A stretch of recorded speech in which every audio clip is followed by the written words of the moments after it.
Olá, mais um Ideias da Aldeia começa agora para todo o Acre. No programa de hoje, uma discussão importante sobre um programa fundamental para muita gente. O Bolsa Família é um programa de transferência de renda do governo federal que no Acre tem as suas diferenças. Quem está aqui para nos explicar todos os detalhes dessa ação do poder público é a secretária de Cidadania e Assistência Social, Maria das Graças. Boa noite, secretária. Prazer revê-la aqui no Ideias da Aldeia. Boa noite, Itaã. Boa noite a todos os acreanos, todas as acreanas de todos os municípios. Maria das Graças, o que faz o Bolsa Família no Acre ser diferente dos outros lugares do país? No estado do Acre, nós optamos desde o início, assinamos um pacto com o Ministério do Desenvolvimento Social da complementação e a coordenação do programa Bolsa Família e de todos os programas sociais aqui no estado do Acre tem contado muito com a parceria entre a Secretaria de Estado de Cidadania e Assistência Social do governo estadual com todas as secretarias municipais. Fora isso, essa coordenação que nós acompanhamos muito de perto fez muita diferença a forma como nós trabalhamos a atualização dos cadastros das outras bolsas para o cadastramento único da assistência. E em relação, quando tu falas a respeito da complementação, quanto que o governo federal dá? Porque isso sempre é uma confusão de números danado. O governo federal dá X e o governo do estado aqui dá X mais um pouquinho. Quanto é isso? Pronto. A situação aqui no estado do Acre é diferente porque o valor mínimo da bolsa do governo federal é R$15. Para as famílias que têm uma situação de extrema pobreza, é quando a família tem uma renda per capita até R$60. Nesse valor aí, a bolsa do governo federal varia de 50 a 95. Para as famílias em situação de pobreza, que a renda vai de 61 até R$120, a bolsa vai de R$15, a bolsa federal, de 15 até 60.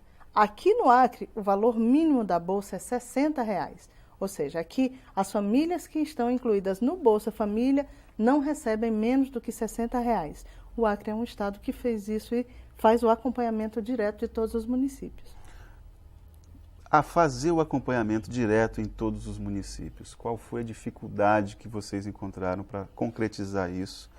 E de quem foi essa decisão de efetivamente concretizar esse programa dessa forma em todos os municípios? Porque aí nós poderíamos ter problemas de ordem política e tal, mas de quem foi essa decisão e por que se resolveu consolidar esse programa em todo o estado dessa forma?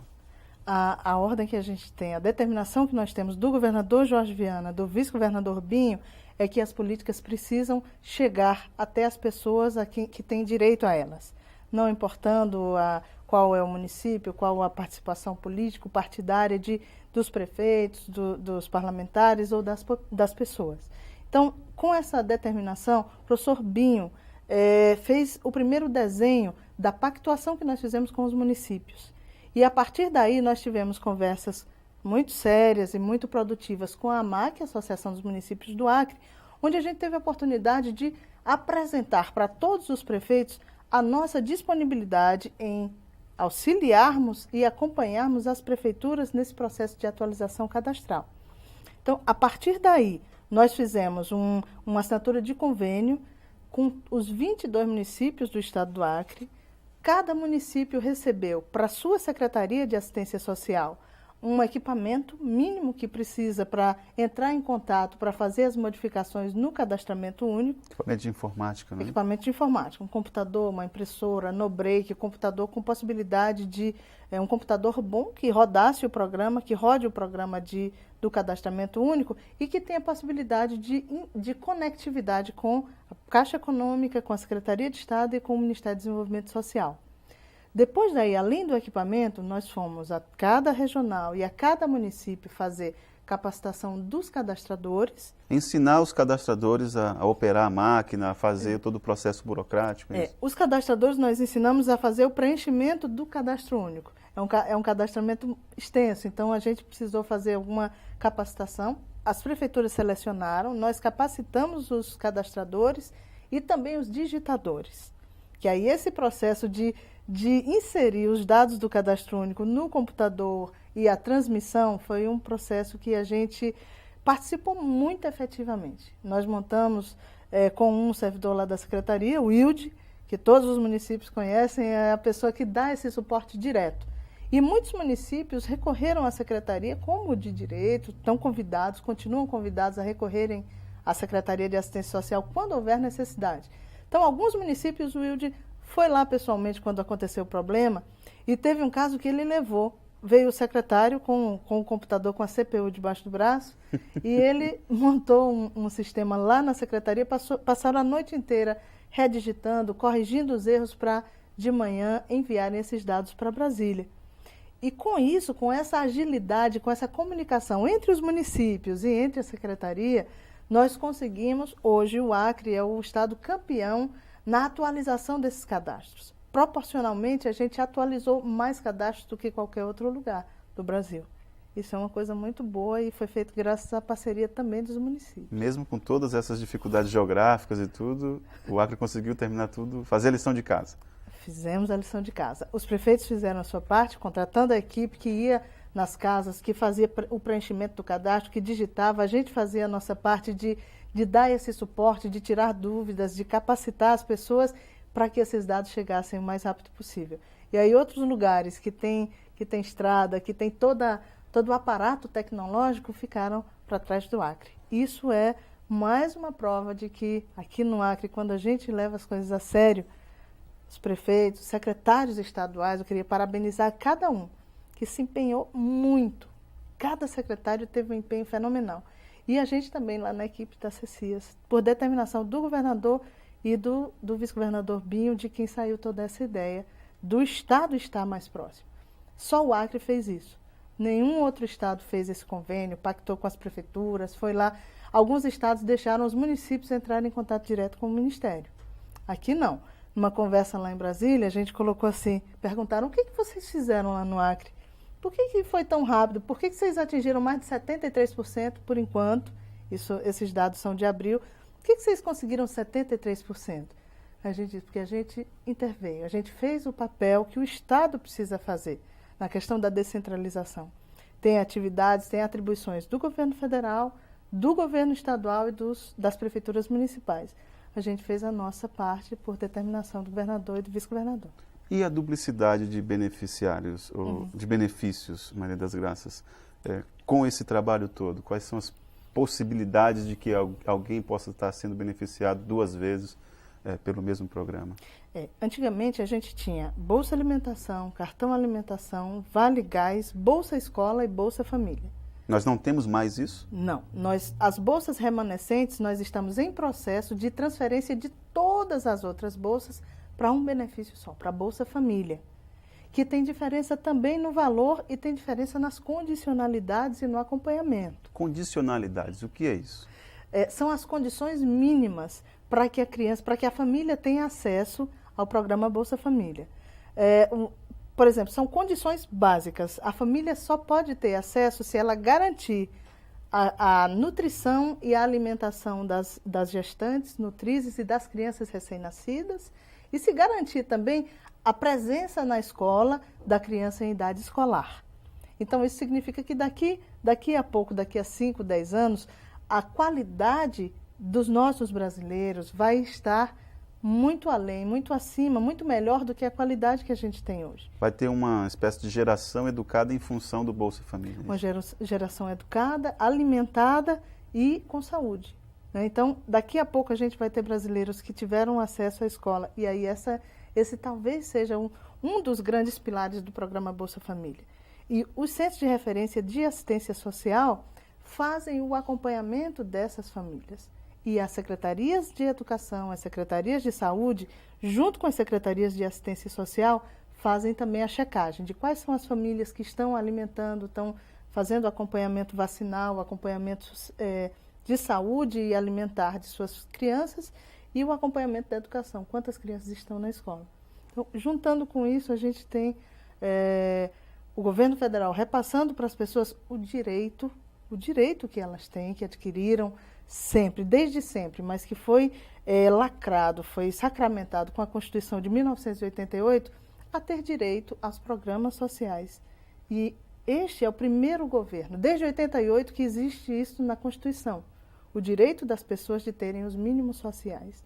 somente esse governo vem cumprindo com uma política, com a implantação de uma política de assistência social com a maior seriedade, competência técnica e obrigatoriedade para que se cumpra isso nos estados e nos municípios. Nós havíamos falado a respeito da possibilidade de duplicidade e paramos ali nas condicionantes, né? Em relação à duplicidade, como é que o cadastro único pode cortar? Antigamente, aquelas 5 bolsas, cada bolsa era gerida, era gerenciada por um cadastro diferente, por um ministério diferente, por uma secretaria diferente.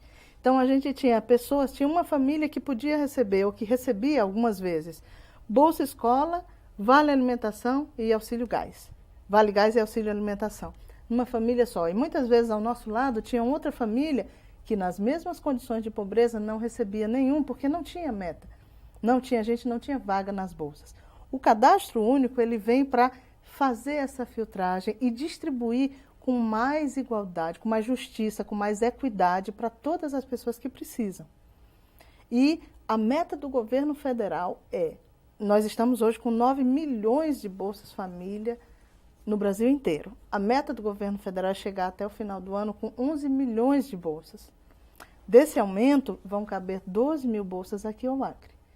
Ou seja, a gente tem uma estimativa feita pelo IBGE de 49 mil famílias em situação de pobreza aqui no estado do Acre.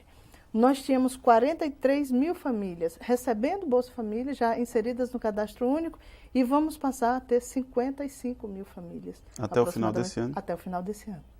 Maria das Graças, nós vamos ter que fazer um breve intervalo, mas voltamos depois falando sobre as políticas sociais aqui no estado do Acre. Vamos lá. O Ideias da Aldeia volta em instantes.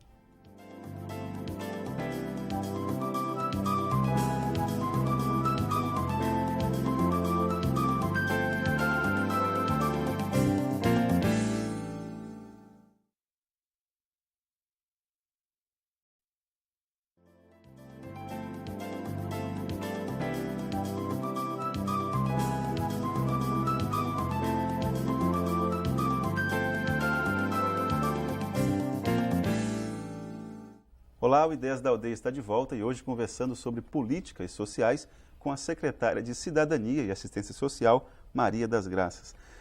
Maria das Graças, você falou no bloco anterior que esse governo, o governo federal, o governo Lula, foi o único que conseguiu respeitar a Constituição no que diz respeito ao direito do cidadão em ter a assistência social como parte da sua vida, do seu cotidiano.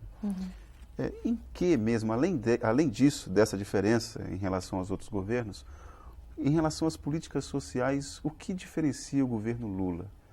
Além de garantir esse direito que é constitucional, quais outros na área de política social o governo Lula vem obedecendo que os demais não faziam?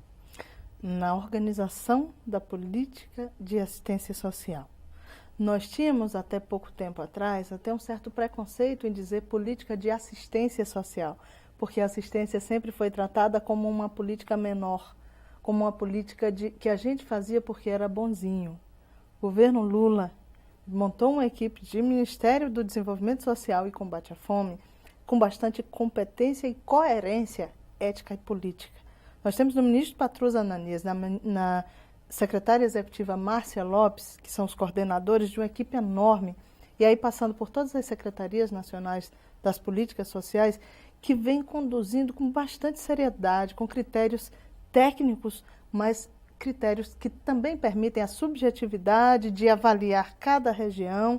Nós temos também a implantação de um sistema único de assistência social, que era uma solicitação, uma coisa que os militantes da política de assistência social queriam há muito tempo. A gente tinha uma assistência social desorganizada, com alguns programas bem específicos e pontuais. Hoje, o governo Lula fez a organização de um sistema único de assistência social e, principalmente, com a interligação entre todas as políticas. Hoje nós temos conversas muito claras e muito competentes entre a Secretaria de Direitos Humanos e o Ministério do Desenvolvimento Social, entre o Ministério do Desenvolvimento Social e o Ministério da Agricultura, com todos os ministérios, o Ministério da Educação, o Ministério da Saúde, para que as pessoas que precisam de política de assistência social possam ser atendidas dentro de uma grande rede. Isso fez a diferença. E o contato também. O Ministério tem respeitado de uma forma muito grande, respeitado as decisões estaduais, mas tem colocado uma política séria a ser seguida. E tem reunido, respeitando sempre, os gestores estaduais e os gestores municipais. Então, todas as reuniões com o Ministério são convidados os gestores estaduais, representantes dos gestores municipais, para que juntos a gente possa oferecer as melhores ideias para que o Ministério possa acatar. Qual é o erro que havia em encarar a assistência social como se fosse algo paternalista? Porque, de fato, a assistência social, ela só se efetiva onde a injustiça ela é gritante, né? Uhum. Então, o ideal seria, em tese, o lugar em que a assistência social não fosse preciso existir, né? Então, qual é o erro de encarar a política de assistência social como algo que deve ser banido ou que deve ser minimizado?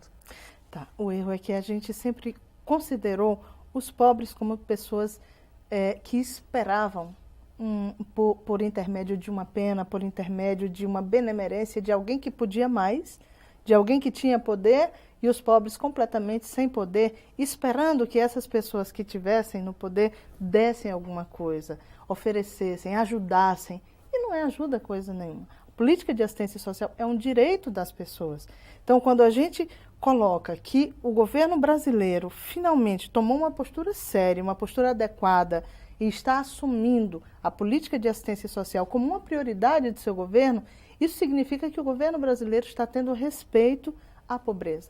Não está tratando como os pobres que estão esperando uma benemerência, ajuda do governo. Não, está tratando as pessoas como pessoas capazes, como pessoas que têm todo o potencial de adquirir, de cumprir, de exercer a sua cidadania como qualquer outra pessoa que não nasceu em situação de pobreza. Isso também é a grande diferença do governo Lula e, atualmente, do governo do Estado do Acre. Em relação à emancipação, Maria das Graças, a família que é beneficiada com esses programas, com Bolsa Família, Bolsa Alimentação, Auxílio Gás, a ideia é que essas pessoas, obviamente, passem a não receber esse benefício porque não precisam mais desse benefício. As políticas de assistência social ainda fazem cursos ou elaboram um contexto econômico de trabalho para essas pessoas? Ou continua também efetivamente só no benefício em si? Tá. Não. Toda essa organização do sistema, a descentralização, que é uma bandeira que também nós defendemos, quem está mais perto do indivíduo, da comunidade, é o município. Então, cabe ao município, e o município sabe efetivamente quem são as pessoas que têm uma necessidade imediata de serem assistidos socialmente. Daí o nome assistência social. Então, com esta organização, existem os Centros de Referência da Assistência Social, os CRAS. E nesses CRAS é onde as pessoas podem ter um diagnóstico e uma radiografia daquele local, daquela comunidade e daquelas famílias que são assistidas pelos programas sociais. Então, cada família tem lá no centro de referência o seu diagnóstico. E no centro de referência que são viabilizados cursos para as famílias, palestras, acompanhamento dos adolescentes, aula de cidadania, palestra com os idosos. É onde a convivência social e comunitária acontece efetivamente. Nós temos experiências maravilhosas acontecendo aqui no estado do Acre, em vários municípios, né? Então, esse acompanhamento continua acontecendo, só que com uma execução municipal. E o objetivo da gente, eu vivo torcendo, e você que é beneficiário do Bolsa Família, nós vivemos na torcida para que algumas famílias cheguem para as prefeituras municipais e digam: eu não preciso mais receber o Bolsa Família.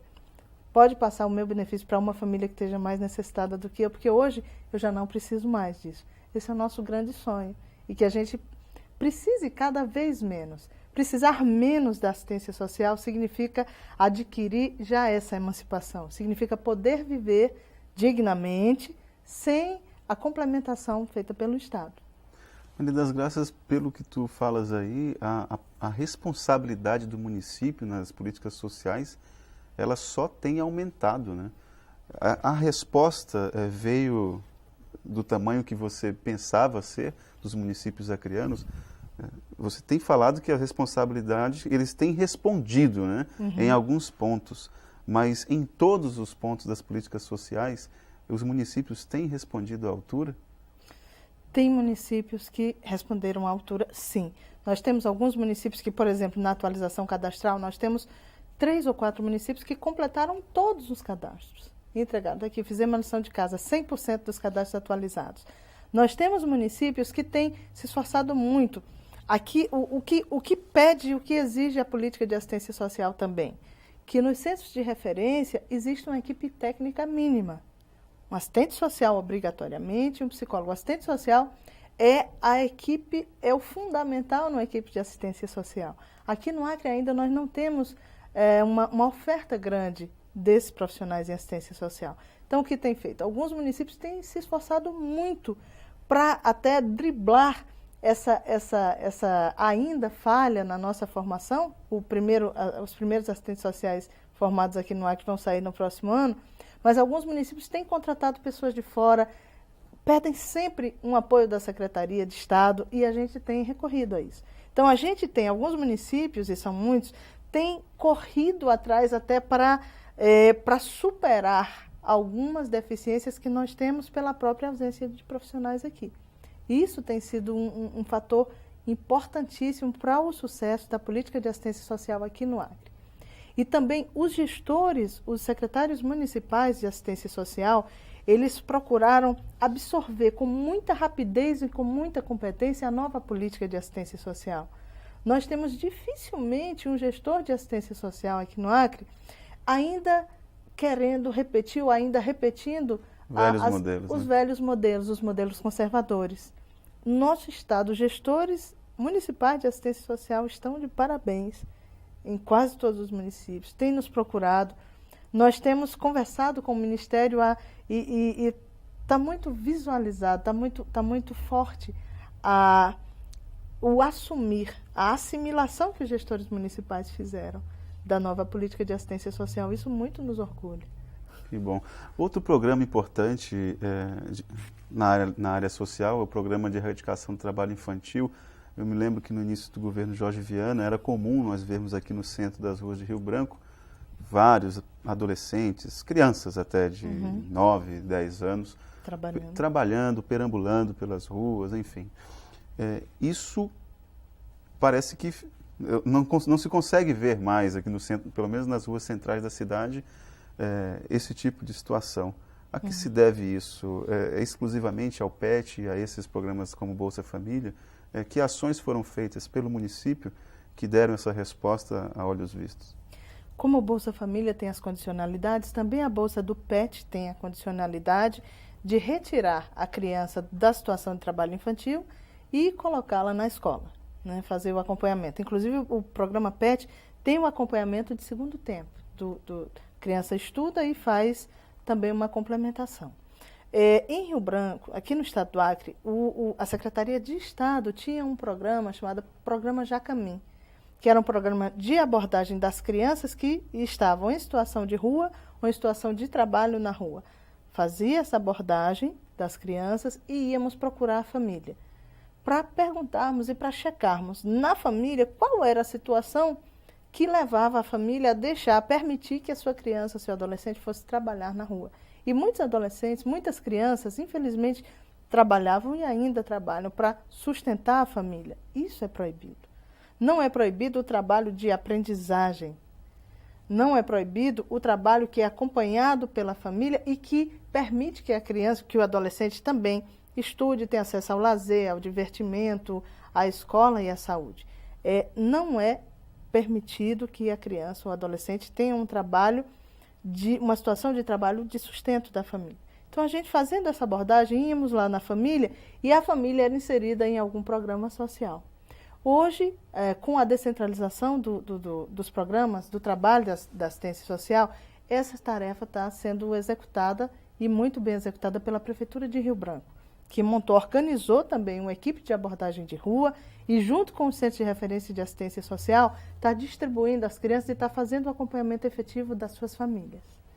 Maria das Graças, só para deixar bem claro, o que é proibido é o trabalho da criança em que ela sustenta a casa com o trabalho dela, é isso? Antigamente a gente encontrava muitas crianças que a gente perguntava, por que você trabalha? Ah, para levar almoço para casa. Isso não pode. O que é permitido é o trabalho de aprendiz a partir dos 14 anos, é um trabalho, uma situação de aprendiz e com direito a estudar nessa situação. Não é permitido o trabalho com idade inferior a 14 anos e muito menos um trabalho para que a criança sustente a sua família. Isso é uma responsabilidade que não cabe à criança. Né? De forma alguma. A criança cabe ter possibilidade de um desenvolvimento saudável, de um desenvolvimento com alimentação, com atendimento da família. Nossas famílias precisam também ser reintegradas, se reintegrarem. Buscar orientar aos filhos, buscar colocar limites, ensinar aos filhos as noções de cidadania, de educação, de civismo, enfim, de convivência com as outras pessoas. É uma luta, né?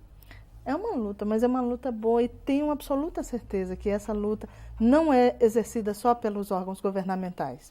As instituições não governamentais têm tido um papel essencial para que a gente consiga abarcar e abranger todas as famílias em situação de necessidade de política de assistência social.